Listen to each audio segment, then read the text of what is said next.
All right, so what we're going to be tying here, it doesn't really have a name, but it's this guy right here.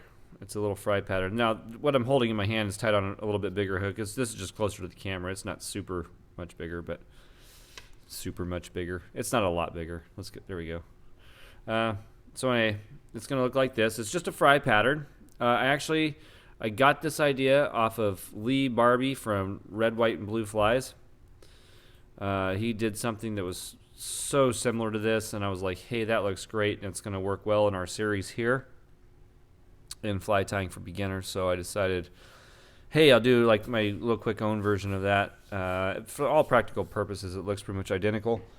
I gotta grab my yarn. What do I do with it? Oh. I had it right next to me the whole time. I just didn't see it. So anyway, what I have in the vise here is a B10S size 6 stinger hook. And I'm going to be using some GSP 50 denier in white. And we'll just get cracking. It's not too difficult to tie. It kind of combines several things here. So anyway, I'm going to start about a bodkin width behind the eye, maybe just a little over a bodkin and a half width behind the eye. And really, I like to do that on this. I like to do that on most patterns as basically an indicator. If you've been following in other videos, this will be very redundant. But it's just going to be an indicator. I guess you can't see it very well right there. It's kind of clear in the lighting. But as to where the head's going to go. It really helps with your heads of your flies. So anyway, we're just going to take this. We're going to just wrap it back like so. I want to get my thread lined up basically with my hook point right there. I'm going to come in, trim out that tag. And voila, we're good to go. Next, what we're going to use is some sparkle braid. I've got many here. It's what I have handy. Normally, I use the mid size, so I would say MDG or MGD, whatever it is. And we don't need a whole lot here. 4 inches probably, something like that. Yeah, 4.5 inches. That should be plenty. So we're just going to take this. I'm going to line this up and seat it just so that the tip is about a bodkin width behind the eye. We're going to have a little bit of material kind of right there. We don't want to crowd it too much. And then what I'll do is I'll just slowly wrap this guy forward. You don't need to have touching turns or anything. I'm going to actually come back just a little bit. There we go. I wasn't quite as far back as I wanted to be. We're not going to have a super lot of this stuff exposed. And just tie that all in at your leisure. Boom. You could actually over tie it and wrap back a little bit if you want. So sparkle braid, it can be somewhat delicate. If it gets, snagged on a rock or a tooth or of a trout or, whatever, it can come apart. So we don't have a rib on this fly. So what we want to do to just give it some extra protection is just take your crazy glue and give it a little dab of crazy glue across the entire tie-in point there. And then that way, when we wrap this guy forward, that glue is going to kind of set up with all of your sparkle braid, and it'll help keep it in place. So if you're out there on the water and you're having a good day and this fly is doing you some justice, then you don't have to necessarily replace the fly. Maybe you can take your fingernail clippers and clip off whatever just came undone. So we're going to go basically up to, right there, a couple bodkin widths behind the eye. Pull that up top. Whoop, cross that guy over. And then what I will do with this one is I will take this, I'll fold it back along the top of the hook shank, and I'm going to wrap back on top of it just a little ways. We don't need to go terribly far in, but we do want to go just a little ways. So, I think my vise is a little crooked with the camera. Sorry about that, guys. So I've got basically a bodkin and a half width here, another bodkin and a half width here. So just to give you some perspective of roughly how far back you want to be. And just trim that off. Next, what I've got here is 2 colors of crystal flash. I've got a copper, which is this one, and I've got a medium brown, which is this one. Both these colors kind of represent a, if you've seen a fry, as if they have a little egg pouch that we're going to put on here in just a minute. But they've kind of got this like little vein that runs through and out the back that is pretty noticeable. So we're gonna add that by using these 2 colors, and it can be an offshoot of these colors. You can use different stuff if you want to. If you wanted to use these maybe as a smelt pattern, you could tie them in colors that match a smelt, that was hatching or something. So anyway, these are 2 full pieces of crystal flash. I don't need all of this. As a matter of fact, I only need about 25%. So I'm going to grab it right in the middle. You can kind of see I've got it roughly in the middle. I'm going to make a loop, fold it over, kind of pinch that down, or make those loops that way. Whoop. Get my scissors right in there, trim that. I'll just take it this set and set it aside. And you can actually do it again if you wanted to, just depending on how far or how long you want your flash to be. They don't run all the way out through the tail like, say, some big streamers and stuff like that. So I usually just go 25% of a full length of crystal flash at 14 inches is, whatever it is, 4 inches or 3.25 inches or whatever it is. Anyway, so the easy way to tie this on is I'm going to bring it up underneath my thread. I'm going to set it to the one side, and I want it kind of on top. I don't want it all the way on the side. I kind of want it riding right about like this. If it rides up, that's okay because it's going to bounce in the water with the rest of our material. So I'll put a couple wraps in there, just kind of loose. I haven't really tucked anything down yet. Next, what I'm going to do is I'm going to kind of bring it around to the other side, like so, and kind of create like another little loop, just like that. And the reason I want to have this little loop right up front here is so when I bring my thread over, I can catch it all in and place the material kind of like so.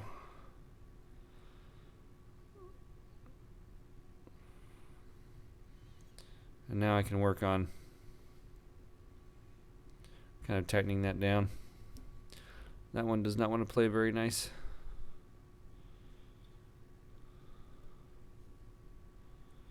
Well, anyway, as long as they're kind of setting up like that. There we go. That's perfect. And we just finished tightening that down. You can add a drop of super glue here if you want. Now would be the time if you wanted to. And it really would just be so you can kind of grab your flash, hold it in place, dab some glue on, just so that that glue can set up for a second and you can really kind of get that flash right where you want it. I really like it along the top of the back, like, right there. So as it's running out, it's right there. I've tried to glue it along the braid before. I think it looks completely unnatural though. So, but maybe that works for you. So if that's something you like, give it a shot. No right or wrong there. Just I kind of like these to, have some bounce and give to them. But I do like them somewhat on top of that hook shank, running out the back, just like that. So anyway, sorry, my nose is a little stuffy. Next, what we're going to grab is some McFly foam. What I have here is a Early Girl, the color Early Girl. You could use tangerine.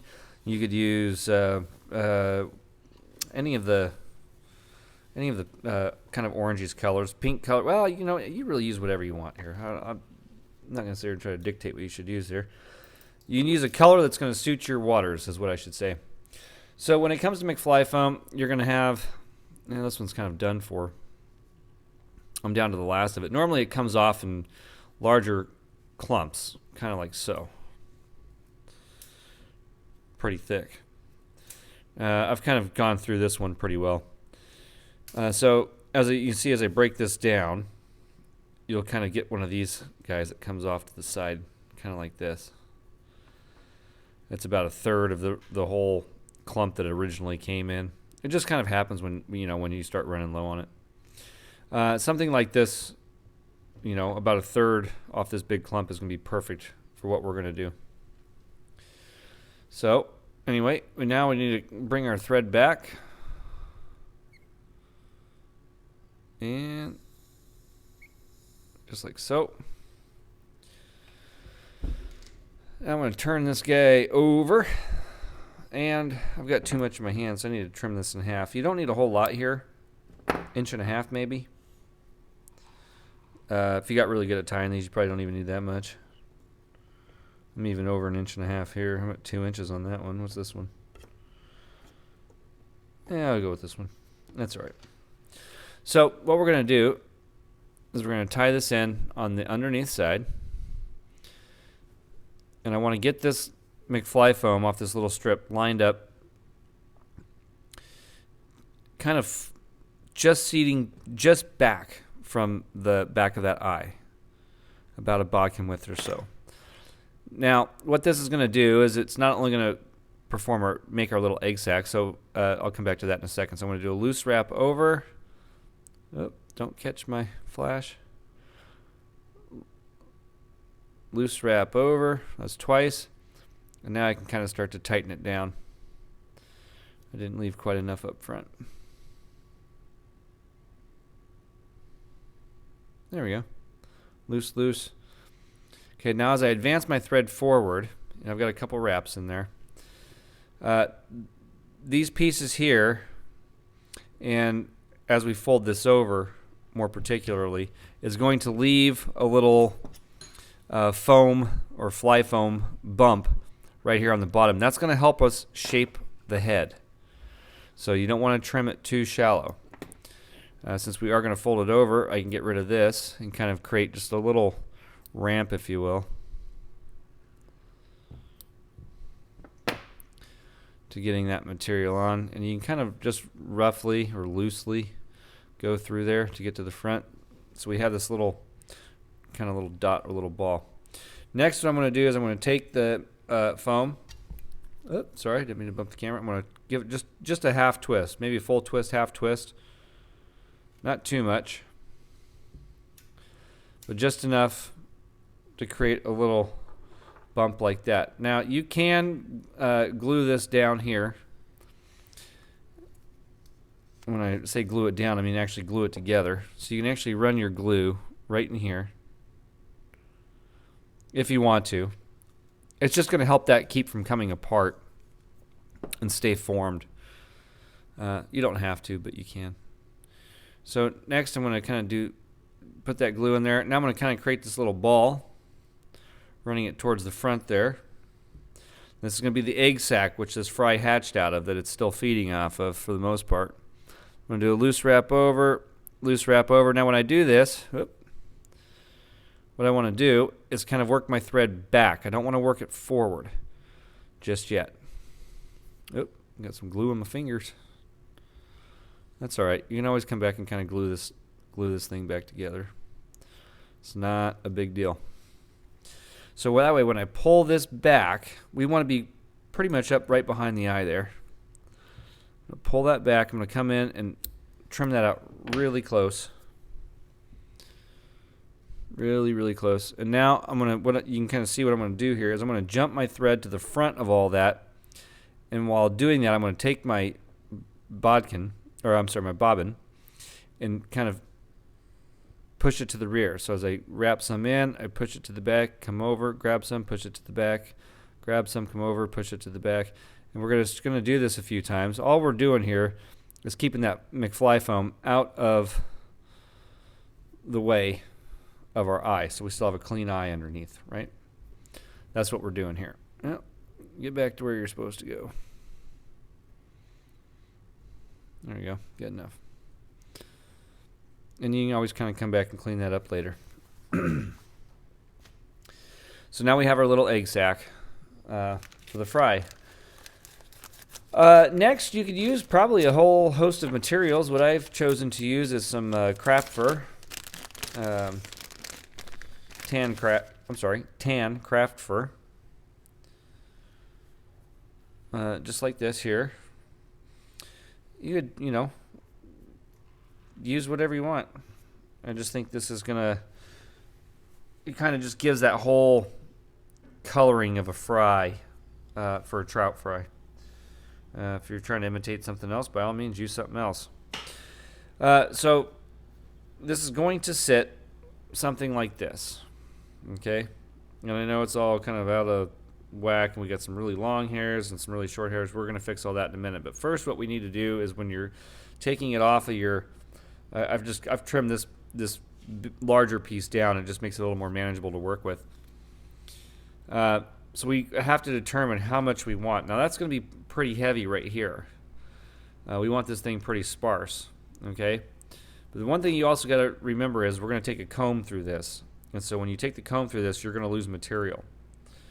So as I pinch this right here and lay it flat, I've got about an entire gap worth of material right there in my thumb. Turn it sideways, much shorter. If you pinch it and lay it flat, it's about the gap width.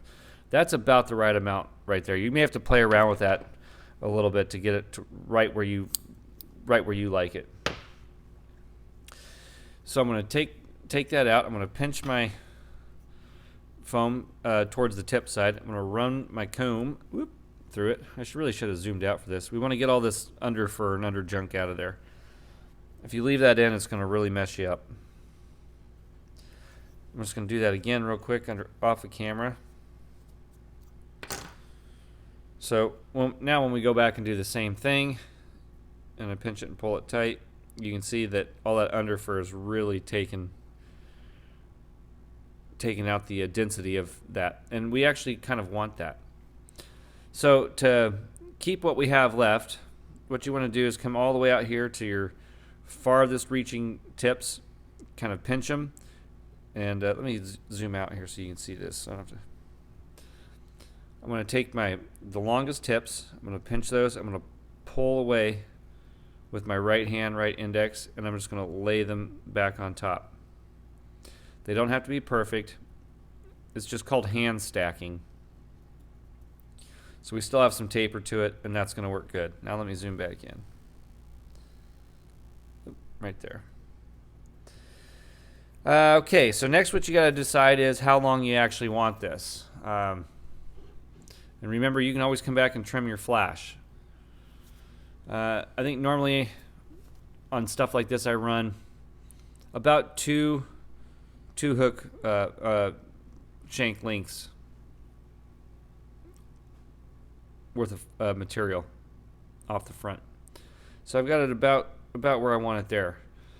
So what I'm going to do is I'm going to transfer hands to my left thumb, left index. I'm going to come up front here. I'm going to trim off. I'll show you. I'm going to leave about 1/4 inch and cut everything else off. Okay, now I'm going to transfer that back to my right finger. We're going to tie this in a little backwards. So if you're right-handed, you're going to tie this in backwards right-handed. If you're left-handed, you're going to tie it in backwards left-handed. So we want these cut stubs going to the back. So what I'll do is I'm going to lay those right over the top. I'm going to have them meet up with roughly the back side of that little egg sac that we put in. I'm going to switch hands again, get my thread, do a loose wrap over. The whole time I'm working my thread to the back towards my thumb. Okay, so now we've got that in. Now you can kind of fold all this to the back and see if that's about where you want it. You can lick if your craft fur is like got a lot of static electricity or whatever, you can lick it. Lick your fingers, get them a little damp, and just stroke the material. Okay, that's going to work pretty well there for me. Now I'm going to put a couple more wraps in. And what we want to do is now come in, and this is, don't clip your flash here, but we want to come in and trim out all that little stubble that's sticking off out the back. So I'll grab my flash, I'll hold that down and out of the way, I'll take my fingers, slide it along my scissors along the top of that, trim it. Now you don't have to get perfect with this, but we don't want all that stuff sticking out big time.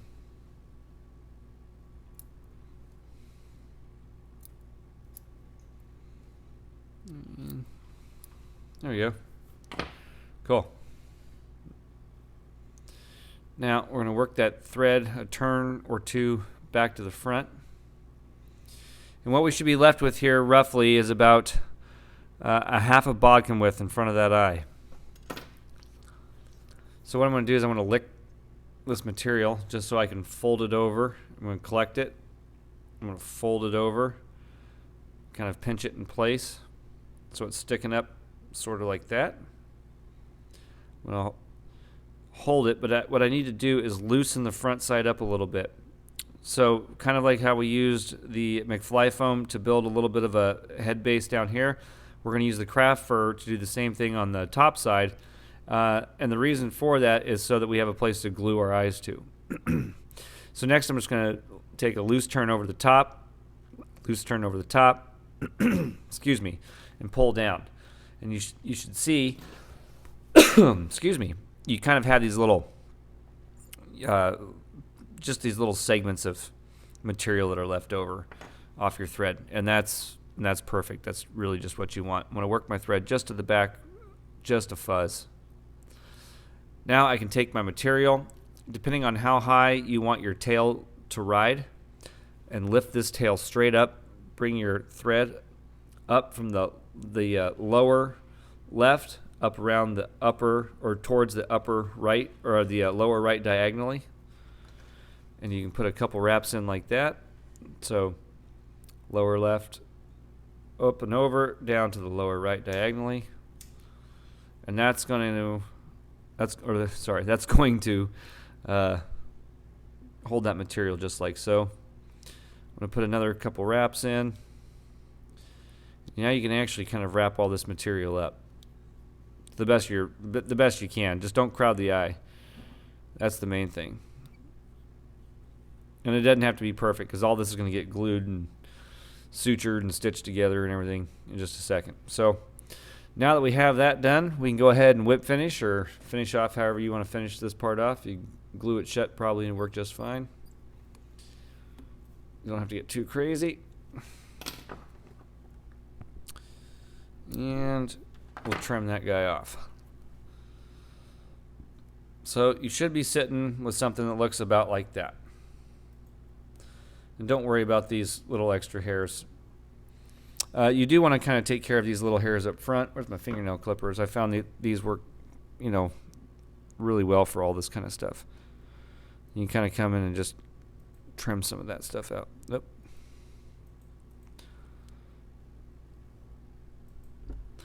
To the best of your ability. But that's where all the glue is going to go. I got a frog in my throat tonight.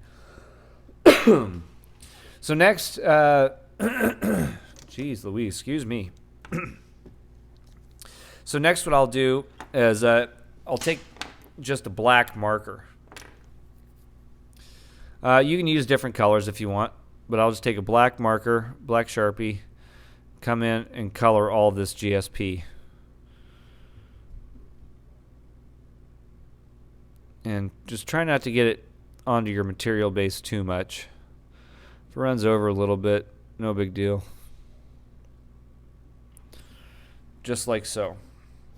Okay. Now, to secure that head, which we want to do, and give it we're gluing a head base to give another glue base for the eyes down. I'm going to come in and just run some super glue right there, right on top of all that wet ink. It'll work fine. It takes an extra second to dry. And then now's a good time. You can come in and kind of touch up your glue work on your egg if you need to. Do the sides a little bit. If it looks a little funky and you want to kind of knead it back together, that's a good time to do that.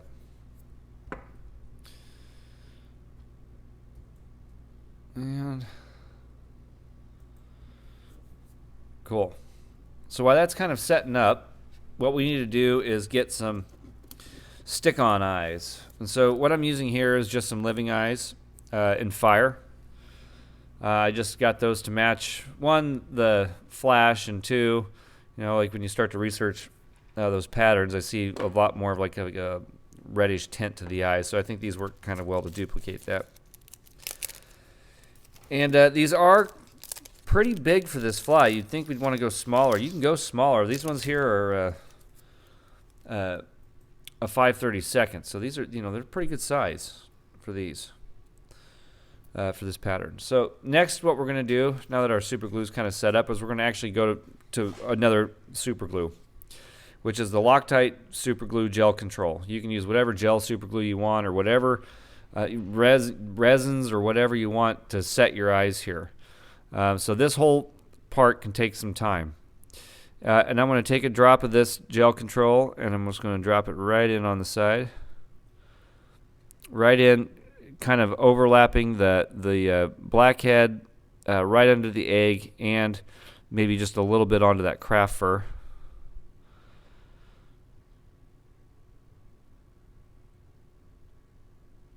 You don't need a whole lot, but you just want a dot. You can kind of see as I turn right there.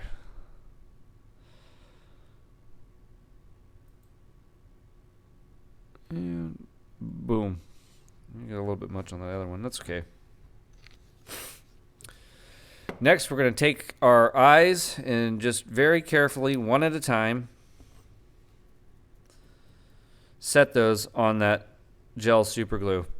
And one thing I'm going to show you here is, if you can see it, on these on the fish skull living eyes, the eyes have like a little taper, like they form into a teardrop over on the one side. So when you're setting your eyes, just make sure that you're setting them the same way. Wherever that teardrop's kind of running, just make sure it's running that way on both sides.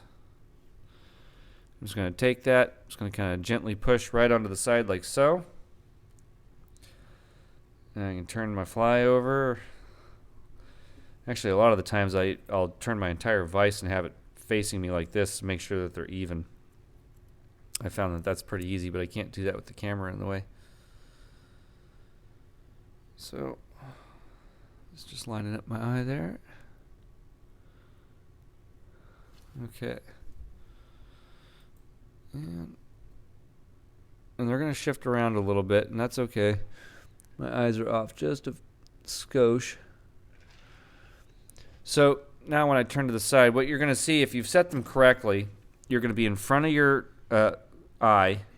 These eyes are going to be set in front of this eye, and you should have this little gap that's somewhat even on the underneath and the top sides. So something just kind of like that. And we're going to give that a second to set up. Now normally, once I glue these on, I will actually give these things about 15 minutes before I go to UV resin. But since I'm not going to wait 15 minutes and sit here and talk to you more than I need to, or that you're willing to listen, we'll just kind of move along to the finishing step and come back, and I'll just do a quick UV resin on top of that. So next, what I'll do is I'll kind of get all of my material together, all my craft fur, and now I'm going to take a brown marker, and I'm going to pinch this tight, and I'm just going to use the side of the marker, and I'm just going to put some light indentations, or indications, there we go.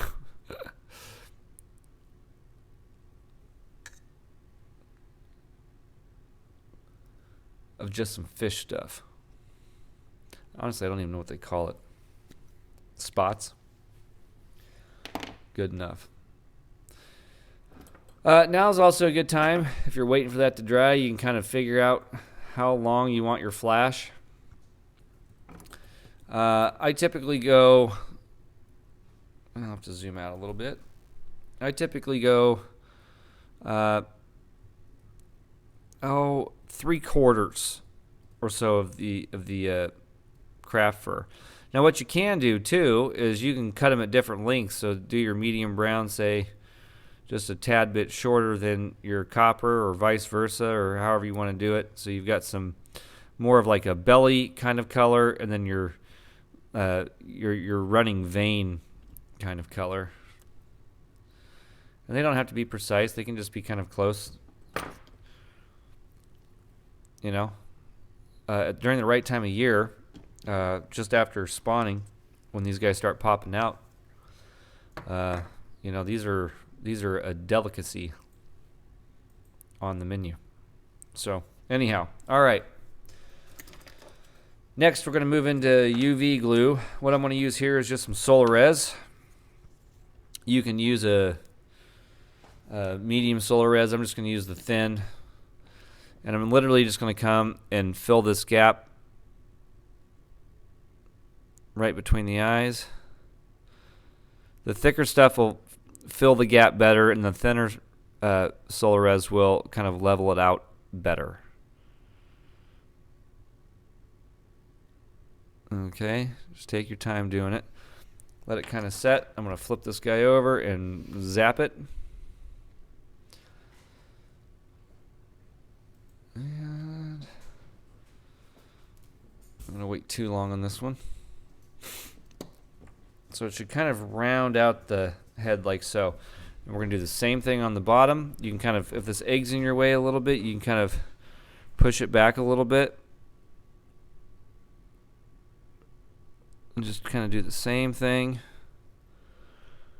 If you want to use your bodkin and start to spread it out kind of more around the shell of the eye, you can do that.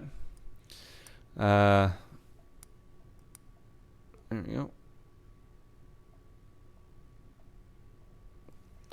And what I mean by that is you could literally take your glue or your resin and your bodkin, just get a little drop on there. Got a lot there, so I'm going to kind of space it out on both sides. And you can just kind of dab it along the actual side of the eye, right where it meets up with the McFly foam or your craft fur, just to kind of help give it a little durability. Goop it on there if you really wanted to, although it might mess up the fly. You do want it to swim decently. Give it the old zap again. This one actually probably needs another shot of the UV resin, especially right here underneath. If you can see where, if you've got exposed sticky backing of the eyes, you need to add more. Just put it that way.